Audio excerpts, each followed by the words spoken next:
Hello बच्चों, नमस्ते।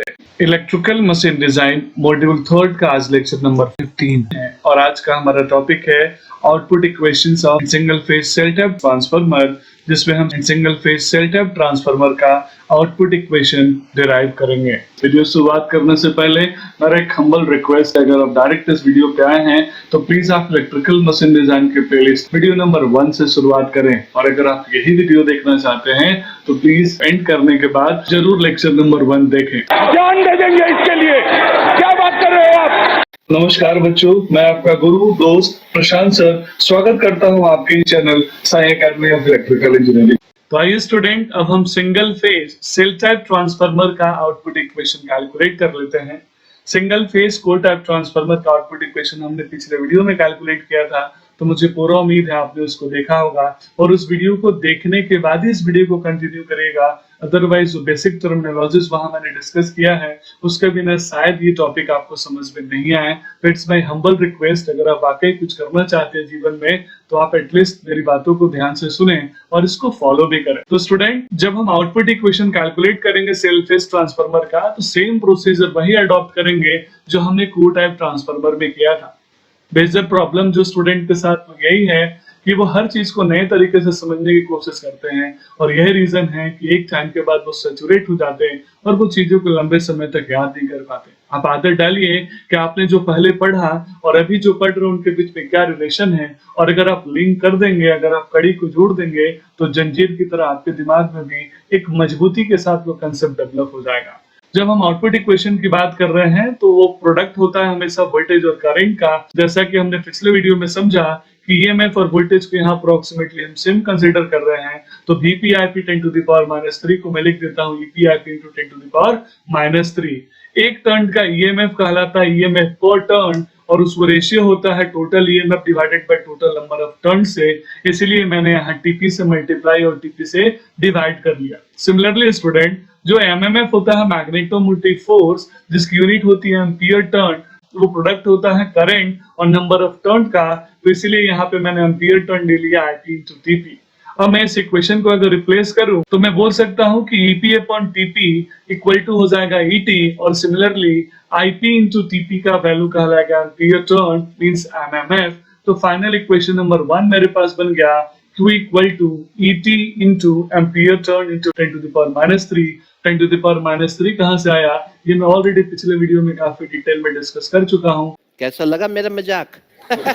तो स्टूडेंट, जैसा कि हम सब जानते हैं कि ईएमएफ इक्वेशन होता है 4.44 into frequency into flux into number of turns का, और अगर total EMF number of turns से मैं डिवाइड कर दूं तो वो कहलाएगा ईएमएफ पर टर्न, और जिसकी वैल्यू बचेगी 4.44 F/m। ट्रांसफार्मर में जो विंडो स्पेस फैक्टर होता है वो हमेशा रेशियो होता है conductor area and window, means इस विंडो में टोटल आपने कितना कॉपर यूज किया है और टोटल विंडो का area, means KW window space factor is equal to ratio of AC/AW, जहाँ पे AC या ACU कहलाते एरिया ऑफ कॉपर और AW कहलाते एरिया ऑफ विंडो, और यहीं से AC की वैल्यू हो जाएगी KW × AW, and that is equation number 3। तो आइए स्टूडेंट, अब हम कुछ मैथमेटिकल एनालिसिस कर लेते हैं। जैसे ट्रांसफार्मर के केस में हम जानते हैं कि दोनों वाइंडिंग में हम सेम करंट डेंसिटी का कंडक्टर यूज करेंगे, इसलिए करंट डेंसिटी प्राइमरी वाइंडिंग हो या सेकेंडरी वाइंडिंग में सेम होगी, और करंट डेंसिटी इक्वल टू होती है करंट अपॉन एरिया। तो प्राइमरी की करंट डेंसिटी प्राइमरी का करंट अपॉन एरिया, सेकेंडरी की करंट डेंसिटी सेकेंडरी का करंट अपॉन एरिया। तो मैं यहाँ से एरिया प्राइमरी वाइंडिंग बोल सकता हूँ प्राइमरी का करंट अपॉन करंट डेंसिटी, और एरिया ऑफ सेकेंडरी वाइंडिंग बोल सकता हूँ current in secondary winding divided by current density. हम सब जानते हैं कि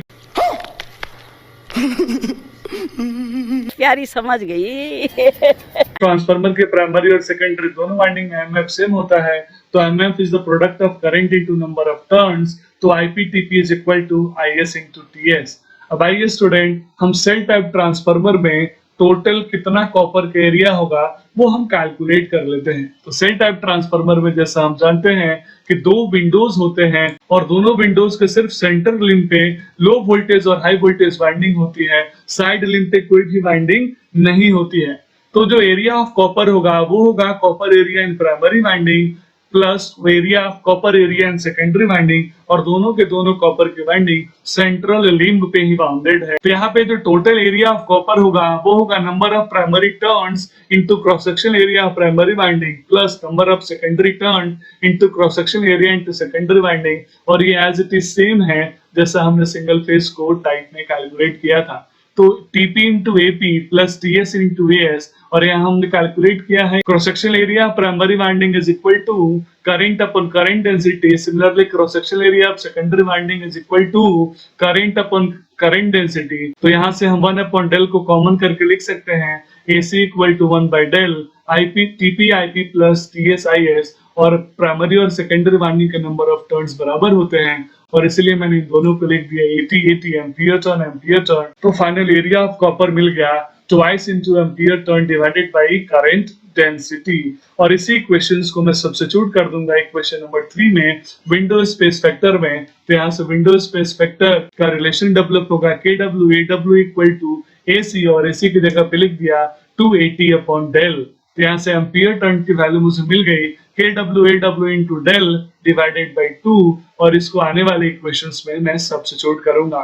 तो जो दोनों इक्वेशंस मैंने कैलकुलेट किए हैं BMF4 टर्न और एम्पियर टर्न का, इसको मैं अपने ट्रांसफार्मर के आउटपुट इक्वेशन में सब्स्टिट्यूट करने जा रहा हूँ, जहाँ पे ET की जगह पे मैं सब्स्टिट्यूट करूंगा 4.44 FIM, और एम्पियर टर्न की जगह पे सब्स्टिट्यूट करूंगा KW डेल बाई 2। अभी और सुनिए। तो स्टूडेंट यहाँ 2 4.4 से कटेगा 2.2 टाइम्स। अब कुछ नोन क्वांटिटीज यहाँ पे हैं, कुछ अननोन क्वांटिटीज। एक अननोन क्वांटिटी है फ्लक्स, और हम सब जानते हैं फ्लक्स अपॉन एरिया कहलाता है फ्लक्स डेंसिटी। तो यहाँ से फाइम की वैल्यू हो जाएगी BM इंटू AI, जहाँ पे BM फ्लक्स डेंसिटी और AI cross section area of iron है।